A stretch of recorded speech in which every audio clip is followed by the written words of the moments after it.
आप देख रहे हैं बेधड़क खबरें। नमस्कार, मैं प्रियंका बनिया और आप देख रहे हैं बेधड़क खबरें। दोस्तों, इस वक्त हम मीरा भाईंदर के प्रभाग क्रमांक 24 शिवसेना कार्यालय में मौजूद है और आज यहाँ पर उत्तन के तीनों उम्मीदवार यहाँ पर मौजूद थे। दोस्तों, मैं आपको बता दूं, आने वाले चुनाव को लेकर उन्होंने बातचीत की है और साथ ही में विकास कामों को लेकर बात की। और आज यहाँ पर प्रभाग क्रमांक 24 के शिवसेना के प्रभारी जयराम मेसे जी भी उपस्थित थे। आने वाले समय में जयराम मेसे जी यहाँ पर किस तरीके से विकास काम करने वाले हैं, उस बारे में उन्होंने चर्चा की है। आइए देखते हैं उन्होंने क्या कहा। जयराम मेसे जी, तुम्ही आधी प्रभाग क्रमांक 17चे प्रभारी होता, आता प्रभाग क्रमांक 24चे प्रभारी झाले आहात। उत्तन परिसरामध्ये कशा प्रकारे जे तुम्ही विकास कामं करणार आहात यापुढे? आदरणीय प्रताप सरनाईक साहेब परिवहन मंत्री तथा पालकमंत्री यांच्या आदेशानुसार मी सुरुवातीला प्रभाग 17मध्ये प्रभारी होतो. तिथल्या कामावरती सरनाईक साहेब खुश झाले. त्यानंतर त्यांनी मला 2 नंबर प्रभागची जबाबदारी दिली आणि आत्ता काहीच दिवस झालेले, अगदी 8 दिवस झालेले. 8 दिवसापूर्वी मला प्रभाग नंबर 24ची जबाबदारी दिली.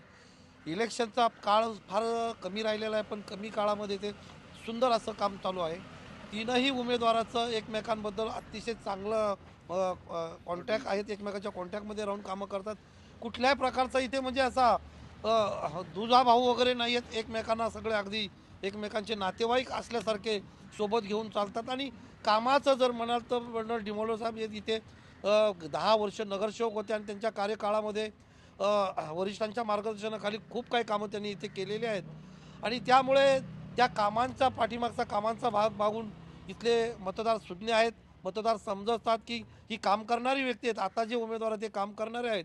आणि यापुढे आता तर आमच्या पक्षामध्ये उपमुख्यमंत्री आदरणीय एकनाथ शिंदे साहेब आहेत, खासदार नरेश म्हस्केजी आहेत, परिवहन मंत्री प्रताप सरनाईक साहेब आहेत. या सगळ्यांचा निधी आणून या गावाचा विकास करणं हेच या तिन्ही नगरसेवकांचं ध्येय आहे. आणि यापुढे या गावचा विकास चांगल्या पद्धतीने करणार आहेत असं या सगळ्या नगरसेवकांनी मनाची ठाम केलेलं आहे.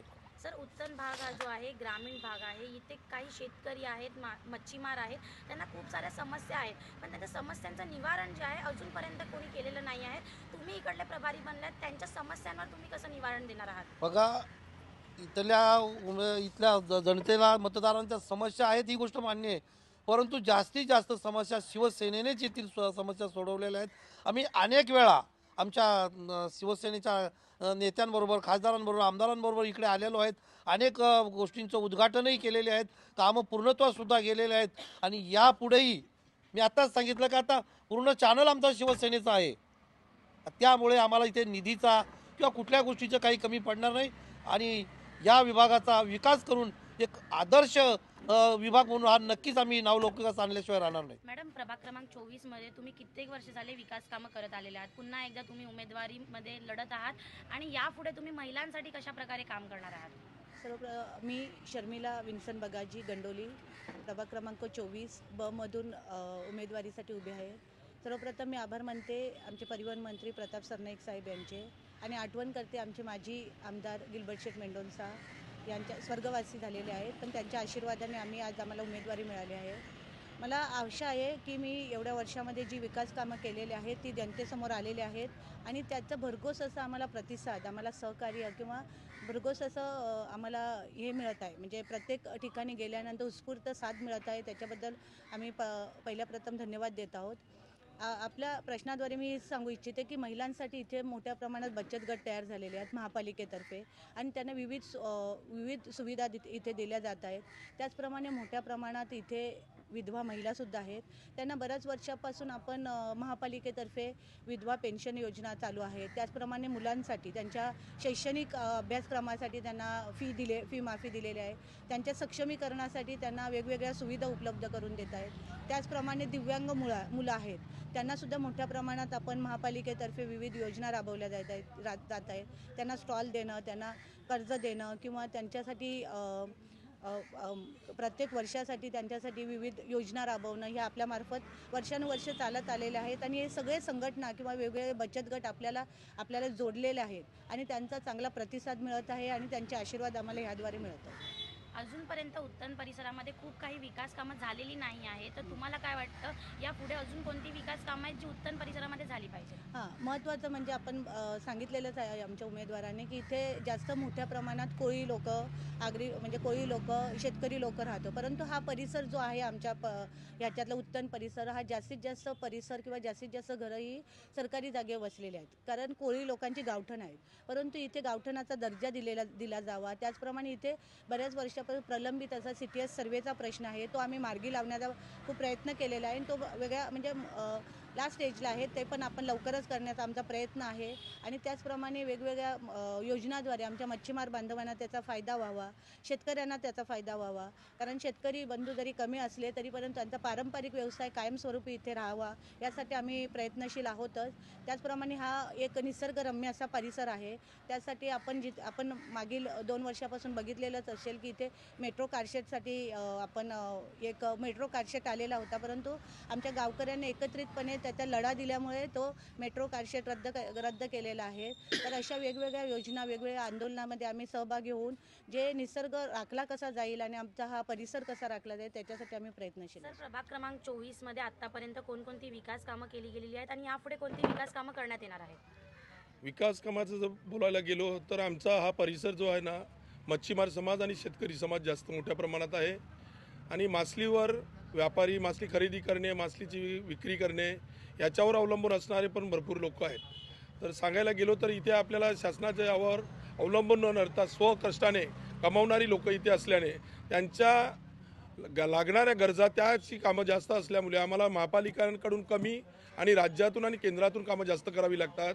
त्यामुळे समुद्रामध्ये लागणाऱ्या जेट्या असो, त्यांना लागणारे बंधारे, गावामध्ये लाटांनी समुद्राने घरं धुपून जातात त्यासाठी धूप प्रतिबंधक बंधारे, अशी बरीच मोठी कामं होत आहेत आणि विकासाची कामं भरपूर केलेली आहेत.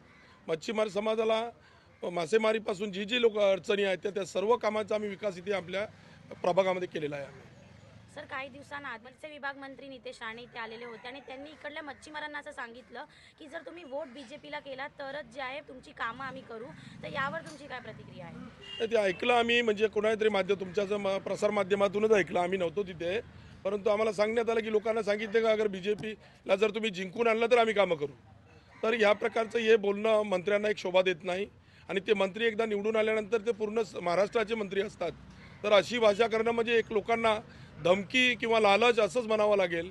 त्यांच्या शब्दाचा आम्ही निषेध करतोय. सर, काय सांगाल, प्रभाग क्रमांक 24 मध्ये आपण शिवसेनेचे उमेदवार आहात, कशा प्रकारचे आहे 24 नंबरमधील लोकांचा आपल्याला सपोर्ट आहे?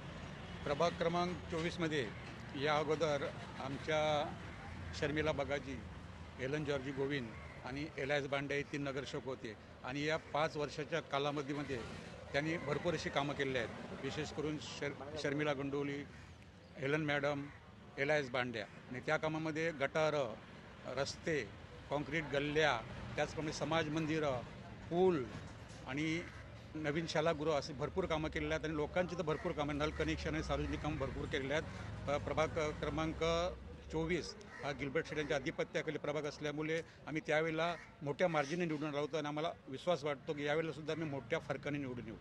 मॅडम, प्रभाग क्रमांक 24 मध्ये तुम्हाला लोकांचा कशा प्रकारे सपोर्ट भेटत आहे? पहिल्या प्रथम माझं नाव फ्रीडा बर्नट डिमोलो. ह्याच्या अगोदर माझे पती 2 वेळा निवडून आलेले. मी त्यांच्याच खांद्याला खांदा लावून म्हणजे काम करण्याचा प्रयत्न करीन आणि महिलांच्या ज्या समस्या आहेत त्या मी जर निवडून आल्यानंतर महासभेत मांडीन आणि प्रताप सरनाईक यांच्या माध्यमातून आणि पूर्ण पक्षाच्या माध्यमातून पूर्ण करण्याचा प्रयत्न करीन अशी आशा देते.